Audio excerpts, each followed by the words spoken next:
alone in Paris, unable to speak the language, unable to cope with a gigantic conspiracy which seeks to convince you that you are mad, and you know you are the victim of a plot from which there is no escape.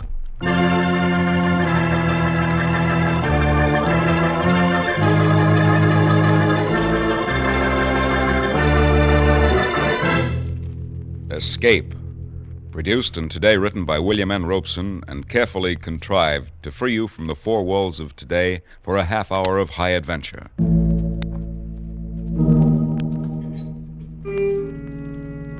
Today we escape to Paris at the time of the Great Paris Exposition, and one of the recurring legends of the 20th century in Alexander Wolcott's version of the story of the Vanishing Lady.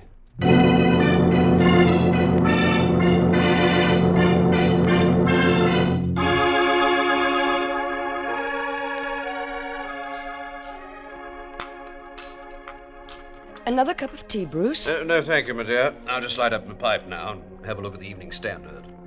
I'd like another, please, Mother. All right, Alice. Only one sugar, dear. We must watch our figures, you know. Oh, what nonsense. A growing girl like Alice needs plenty of sugar. See, Mother, Daddy approves. Perhaps. But Mother is still boss. Yes, Mother. There's a dear.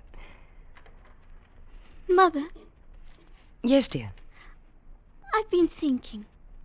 Yes, dear. I've been thinking about my grandparents. Oh. I know all about Daddy's parents. How Grandfather Stanley commanded a dreadnought at the Battle of Jutland. It was not a dreadnought, Alice. It was a heavy cruiser. Yes, heavy cruiser. He got the VC, and how Grandmother Stanley was a volunteer nurse at Westall Arch when the Zeppelins came over. And I know about your father, too, and how he died in India from his wounds and how gallant he was at the Khyber Pass. But, Mother, Yes, dear. you've never told me anything about Grandmother Winship. Haven't I? No, and I'd like to know something. Bruce. The child's 16. I think it's time she knew. But, Bruce, And you'd probably feel better to get it off your chest. What, Mother?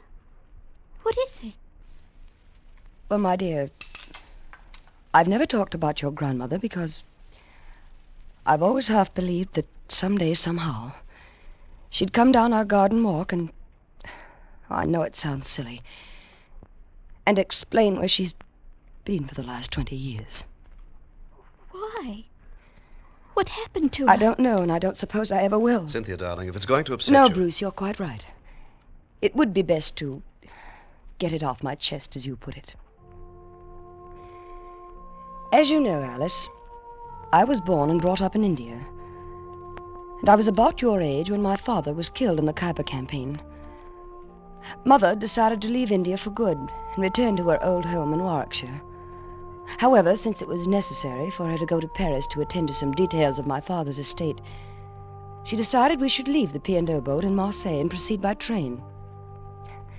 You may imagine the timidity with which we two unescorted ladies traveled across France, without the slightest knowledge of the language, and without, indeed, assurance we could find a hotel room in Paris, though we had telegraphed for reservations from Marseille. You see, dear, the Great Paris Exposition had just opened, and the city was jammed with visitors from all over the world. You may imagine our relief when we arrived at the Grand Hotel Universel and heard the clerk speak in quite understandable English. Mademoiselle Winship, welcome, welcome. You will please to sign the register here and here. You have our reservation. Oh, indeed, yes. Oh, most fortunate, madame, that you telegraphed. I reserved for you the last room in the house. Oh, I'm so relieved. Here, Cynthia. You may as well learn now to sign a register for yourself. Oh, yes, Mamma. Where do I write? There in that line. Oh, yes, I see. Voila. You are fatigué from your journey, no? I shall have the boy show you to your rooms at once. Chasseur! Chasseur! Oui, monsieur. L'appartement 342 pour madame et mademoiselle Winship, tout de suite. Bien, monsieur. This is your bagage, madame? Yes, these 6. Là voilà le bagage. Il y a Cynthia. 6 pièces. Entendu. You'd best carry the little one with the medicine in it. Yes, Mamma. Permettez-moi, mademoiselle. Thank you. I'll take that one. The little red one? Très bien. This way, ladies. Keep your eye on that porter, Cynthia. I don't trust this Frenchman. Oh, Mama. I don't think he'll make off with our things. Oh, here's the lift. 3e étage. 3e. Oh, I do wish we could have gone straight on to Southampton. But you'd only have had to come back across the channel to see the solicitor, Mama. We really save time this way. I suppose I wish we hadn't come to Paris at all. Such a sinister place. Oh, Mama. Voilà, le 3e. This way, ladies, to the right. Attendez. C'est bien. 338, 343, 340... Oh, voilà. Entrez, ladies. Thank you. Oh, what a lovely big room. And look, Mama. French windows. Oh, and the park out there, and that square with the statues on The it. ladies desire... No, thank you. Here. Merci. Oh, Thank you, those ladies. beautiful, beautiful bridges. Oh, Mama, it's like something out of a book. Yes, my dear. That's the trouble with Paris. It's so attractive. But underneath it's evil. Oh, and Mama, the furniture, the gilt clock, and this lovely marble-top table. Oh, Mama, everything is so French. I'll be very glad to be on my way to where everything's English by this time tomorrow. Now, come away from that window and help me get into something comfortable. There's a dear. Yes, Mama, of course. I don't know when I've been so tired. I just can't seem to catch my... Mama. Mama, what's the matter? Mama, speak to me. Oh, here, I'll get you up into bed. There. Now let me loosen your corset. Here, Mama, here are the smelling salts. Breathe deeply, darling. Mama. The telephone. I've got to get a doctor. À votre service? Hello, operator. Will you please send a doctor up to room number... let me see. Number 342. Pardon? Qu'est-ce que mademoiselle désire? Will you please send a doctor to room number 342? Je ne comprends pas. Qu'est-ce que mademoiselle A doctor, please. Ah oui, un docteur. Oui, mademoiselle, tout de suite. While I waited for the doctor, I did everything I could think of to bring my mother back to consciousness. I massaged her fingers and toes. I put wet cloths on her forehead. I waved the smelling salts under her nose. But she lay silent and white and unmoving, like one dead. Only the quick, shallow movement of her breast assured me she was not. And all the time another anxiety possessed me. What if this doctor could not speak English? How should I tell him the circumstances of Mother's unexpected fainting? How should I understand his instructions for treatment? I'm sure it was not long, although it seemed like an eternity before he arrived, accompanied by the manager of the hotel. And to my great relief, they both spoke English. The doctor felt Mother's pulse, took her temperature, and did the usual things that doctors do. And then he turned to the tail-coated hotel manager. La jeune femme parle-t-elle français? Pas un mot. Vous en êtes sûr? Tout à fait. Alors, je peux parler à mon aise. Monsieur, ceci, c'est une affaire très sérieuse. N'ayez pas l'air alarmé lorsque je vous mets au courant. Cette femme est atteinte de la peste. La peste? Elle n'a qu'une heure à vivre. Je n'ai pas besoin de vous dire que si ceci se connaît, votre hôtel perdra tous ses clients. Mais mon Dieu, et pas seulement While they talked in this language I couldn't understand, I looked from one face to the other, trying to read from their expressions how serious my mother's illness was. But they were as casual as though they were ordering dinner. And finally I could stand it no longer. Oh, you must tell me. What is the matter with her? Mademoiselle, your mother is ill, yes. Seriously ill. It is a collapse, due perhaps to the strain of traveling. However, a week or two of absolute rest will work A week wonders. or two? Well, we were to go on to England tomorrow. That would be out of the question, mademoiselle. She cannot be moved for at least several days. Right now, she must have complete rest. The next 24 hours will be critical. Oh, Mama. Poor Mama. No, mademoiselle, you must not break down, too. I need your help. Yes, Doctor. Immediately, I need some medicine. Will you fetch it for me? Why, I must not yes. leave your mother for a moment during these critical hours. Here, I will write down this address and a little message to my wife. Your wife? Yes. I have the medicine already prepared at home. It will be faster to go there for it than to a pharmacy. There are very few chemists who have the ingredient. But couldn't you telephone? Hélas, I have no telephone. Well, a messenger, perhaps. Mademoiselle does not know Paris en fête. With the exposition opening, nowhere can you find a reliable messenger. They are all selling souvenirs. But, Oh, no, mademoiselle. You will accomplish the errand more rapidly yourself. Here is the address, 24 bis Rue Val-de-Grâce. And here is the message to give to my wife. But I don't know Paris at all. I'm a total stranger here. I am sure the manager here will give the necessary instructions to the cabby. Indeed, I will. Now, if mademoiselle is ready... Before I quite knew what was happening, I was seated in a rickety taxicab outside the hotel with the doctor's message clutched in my hand, while the hotel manager gave voluble directions to the cabby. En plus, vous toucherez un pourboire assez grand pour remplacer cette vieille bagnole avec une belle voiture. Allez au petit pas. Prenez la piste la plus circuiteuse et surtout, ne soyez pas de retour en moins de 2 heures. Entendu? Entendu. Bon. It is arranged, mademoiselle. Jacques is one of our most trusted cabbies. He will get you to the doctor's house and back in safety. Oh, thank you so much, sir. And you will look after Mother, won't you? Indeed, I will. Of that, you may be sure.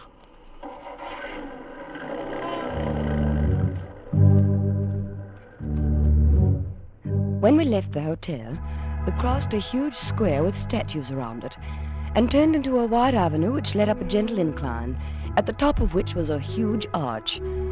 But before long, we turned off to the right into narrower streets. It must have been 20 minutes later when we turned into another wide boulevard and I saw another huge arch up ahead. Or was it the same arch? Driver! Mademoiselle, Haven't we passed that arch before? regardez, mademoiselle. Voici l'Arc de Triomphe. Là-bas, la Tour Eiffel. Driver, et en I don't bas, want a sightseeing tour. I want to go to this address directly. Don't you understand? Now, please take me there at once. Eh ben, on fait de son mieux. De la patience, mademoiselle. Paris, c'est une grande ville, voyons. At last, we turned into a narrow street and pulled up before a grim grey house. The blue enameled sign on the wall read number 24 bis. I jumped out of the cab almost before it stopped, rushed up the 3 stone steps and pulled at the brass bell knob. Oh, hurry, hurry, hurry, please.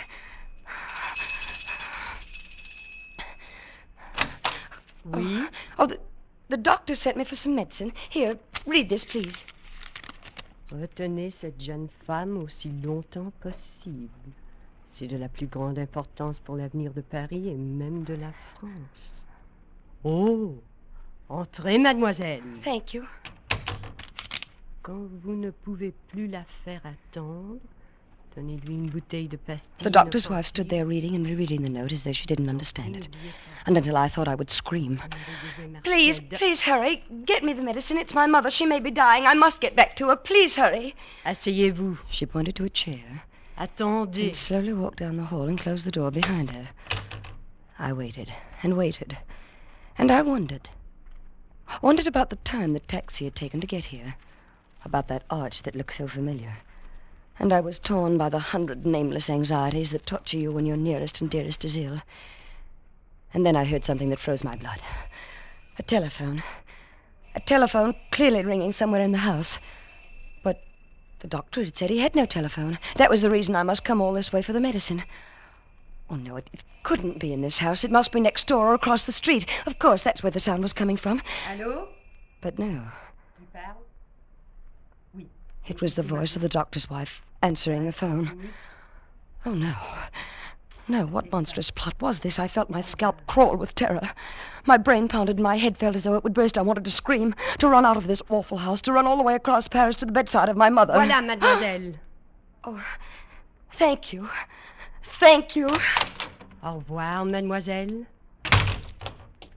Now, driver, please, please, in the name of your own mother, hurry back to the hotel as fast as possible, please. Ben oui, on fait de son mieux, mademoiselle. Roulons.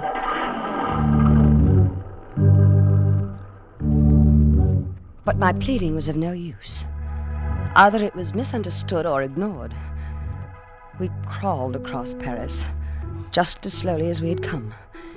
And I was certain I saw that same white arch 3 times. But at last we crossed the great square with the statues.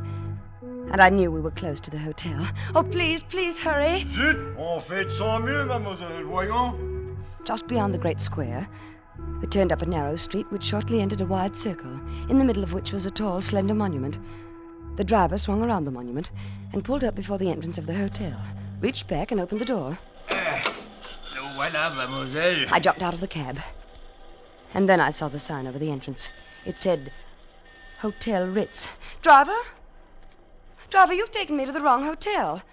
I'm staying at the Grand Hotel Universal. Mais non, mademoiselle, je vous ai pris au Ritz. Et je vous dépose au Ritz. No, I don't understand what you're saying, but will you please take me to the Grand Hotel Universal? C'est ici que je vous ai pris en charge et c'est ici que je vous le Oh, you pose. stupid man, can't you understand? My mother is sick.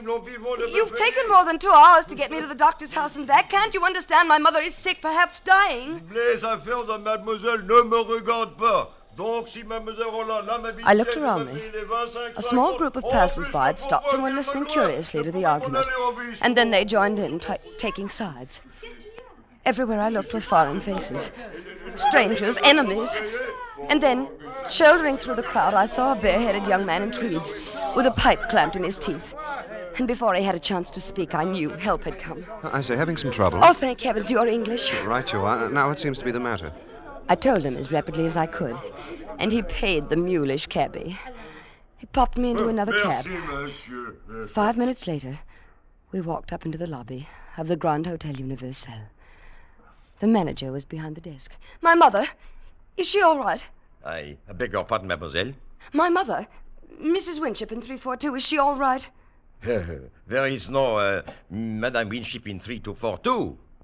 What? 342 is occupied by Monsieur Auguste Noailles, a permanent guest. But don't you remember me? I'm Cynthia Winship. 2 hours ago, you put me into a taxi to go to the doctor's house for some medicine for my mother. I am afraid that mademoiselle is mistaken. I have never seen her before in my life. Well, look here, what is this? No, listen, I swear to you. It's just as I say. We signed the register less than 3 hours ago. We got in on the train from Marseille. Well, let's have a look at the register. Yes.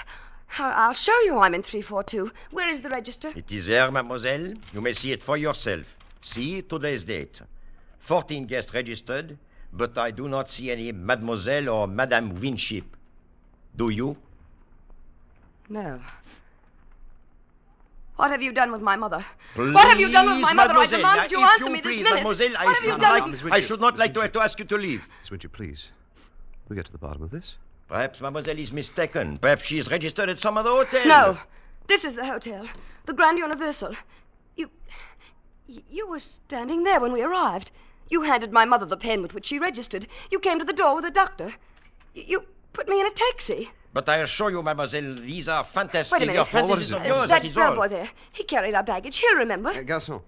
Oui, monsieur. Vous vous souvenez d'avoir porté le bagage de madame en numéro 342 cet après-midi? Non, monsieur. There were 6 pieces, don't you remember? You wanted to take them all, and I insisted on carrying the little jewel case. It was a little red one. Oh, non, mademoiselle. C'est la première fois de ma vie que je vois mademoiselle. He says he never saw you in his life before. But this is monstrous. It's impossible. My mother is somewhere in this hotel. What have you done with her? What have you done with her?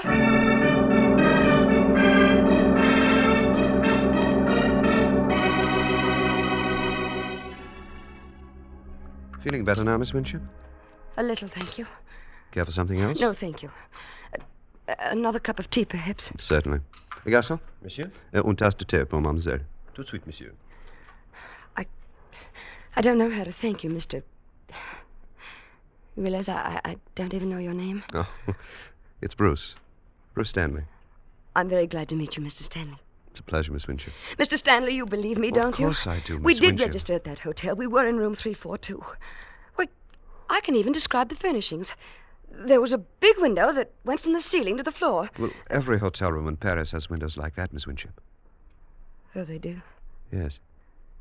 Well, in this room, the draperies were plum-colored, and there was a marble-top table, black marble it was, and a gilt clock it had run down. The hands had stopped, I remember, at 20 minutes past 3. The walls were covered in rose brocade, and the bedspread was a washed-out yellow. Oh, if I could only get into that room, you'd see that I'm not making this up. I'm sure you aren't. Perhaps I can find a way to make them let you in the room. Can you? Yes. I'm with the embassy, you know, undersecretary sort of thing. I believe the British Empire has enough influence to change the mind of an obstinate Paris innkeeper. Well, then let's do it. Right away. Well, I'm afraid the might of Britain can't move that fast. It's past dinner time. But tomorrow we shall see. Tomorrow? But I must get into that room tonight. I have no money. Nowhere to sleep. Well, we can do nothing with the people at the hotel. You saw that. We'll just have to be patient until tomorrow. I'm sure I can find a room for you tonight in a pension near the embassy. You're so very kind. How can I ever thank you, Mr. Stanley? Well, you might begin by calling me Bruce. Thank you, Bruce. Thank you, Cynthia. Oh. What is it? I just thought of something. The doctor. The doctor? Yes, the one the hotel manager brought in to look after Mother. I still have his address somewhere here in my purse. Yes, here it is. Now, we must go there immediately. He can tell us about Mother. Now, let me see. 24 bis Rue Val de Gras. Well, that's not far. Just off Boulevard Raspail near the Luxembourg. Well, how long would it take to get there by taxi? Oh, about 10 minutes. But it took over an hour this afternoon.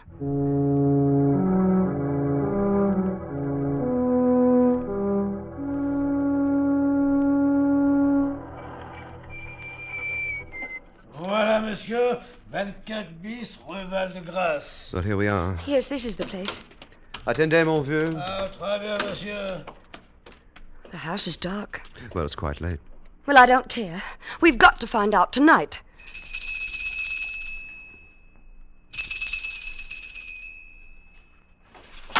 Qui est là? Qui sonne? Where is he? There at the upstairs window. Monsieur le docteur, c'est Mademoiselle Winship. Elle veut vous questionner à propos de sa mère. Winship? Je ne connais pas Mademoiselle Winship. He says he doesn't know you. But he must. He must. Doctor, don't you remember this afternoon? You sent me here to your house for medicine for my mother. Je ne comprends pas l'anglais. He says he doesn't understand English. Oh, the liar. The dreadful liar. He does. He speaks perfect English. Et vous, jeune homme, je vous conseille de ne pas déranger le repos des gens comme il faut et de vous en aller avant que je n'appelle la police. I'm sorry, Cynthia. Oh, Bruce. What am I going to do? What am I going to do?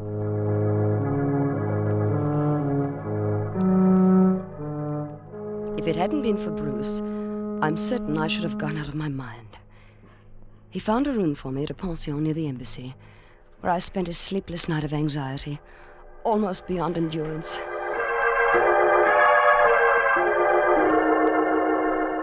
Bruce called for me at 10:30 the next morning and took me back to the hotel. To my surprise, the attitude of the manager had changed completely. But of course, mademoiselle may inspect room 342. We are only too glad to convince mademoiselle that her mother is not and never was in the Grand Hotel Universel. Why, I personally will escort you to the room. This way, please, to the ascenseur. Oh, Bruce, that terrible man. That horrible, Cynthia, horrible... Cynthia, don't let him upset you. Monsieur, au troisième. Voici, monsieur. Now, remember what I told you last night, Bruce. You'll see.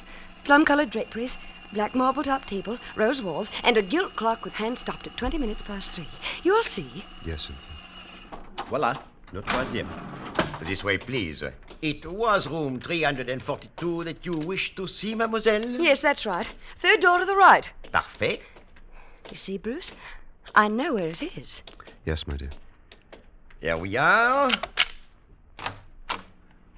Voilà. Enter, please. Now, Bruce, you'll see. The yellow bedspread... Oh.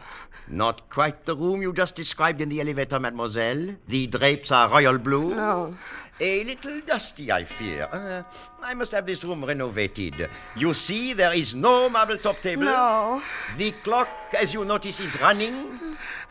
And right on time, it seems. And the walls are not rose bouquet, but yellow-flowered wallpaper. Now, my dear mademoiselle, you see how thoroughly mistaken you are. No, no, no!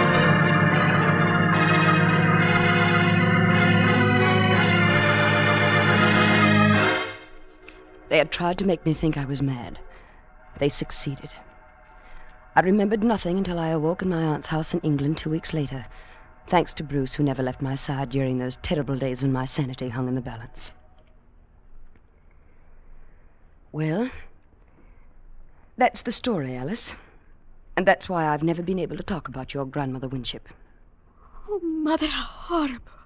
Because all these years I've clung to the foolish hope that somehow she'd come back and tell us herself what happened. You poor dear. You may as well dispel that hope forever, Cynthia. What? Since you at last brought yourself to discuss your mother's disappearance, I think it's time you knew the true fact. Bruce. Your mother died 20 minutes after you left the hotel on that fool's errand for the doctor. Oh, no. She died of the bubonic plague. She had caught it in India before she sailed. The doctor recognized the symptoms the moment he examined her. He told the hotel manager in French in your presence. They agreed that the matter must be kept completely secret. If the news leaked out that there was a case of plague in Paris, the city would have been emptied of visitors, and the exposition would have been a failure. Oh, Bruce. The conspiracy of silence began in the hotel. The bellboy was paid to claim he never saw you. The taxi driver was paid well to take you to the doctor's house by the most roundabout route. The note to the doctor's wife advised her to detain you as long as she could.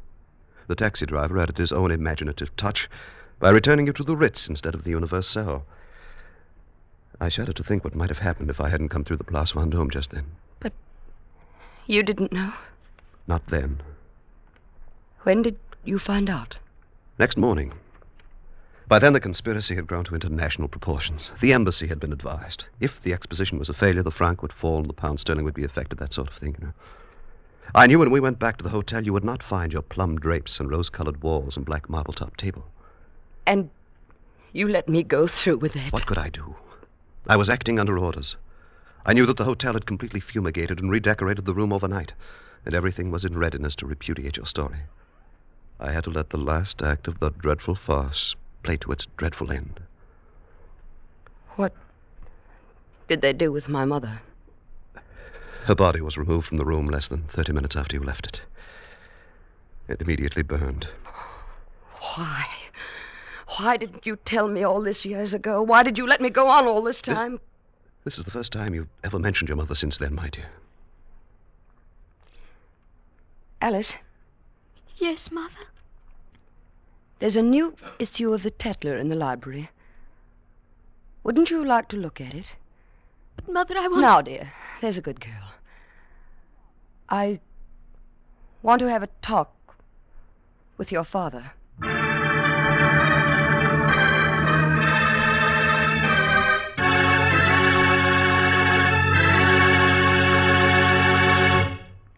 Escape, produced by William N. Robeson and directed by Norman MacDonald, has brought you The Vanishing Lady by Alexander Woollcott, freely adapted for radio by Mr. Robeson. The part of Cynthia was played by Joan Banks. Bruce was played by Hy Averback. The hotel manager and driver by Ramsey Hill. Musical score was conceived by Cy Fewer with Eddie Dunstetter at the console. Next week... You are deathly afraid of snakes. And between you and a fortune, between you and escape, you're on the white jaws of a deadly cottonmouth.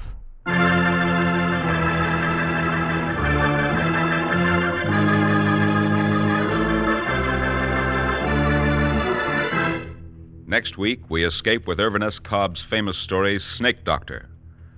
Goodbye, then, until this same time next week, when we again offer you Escape. This is CBS, the Columbia Broadcasting System.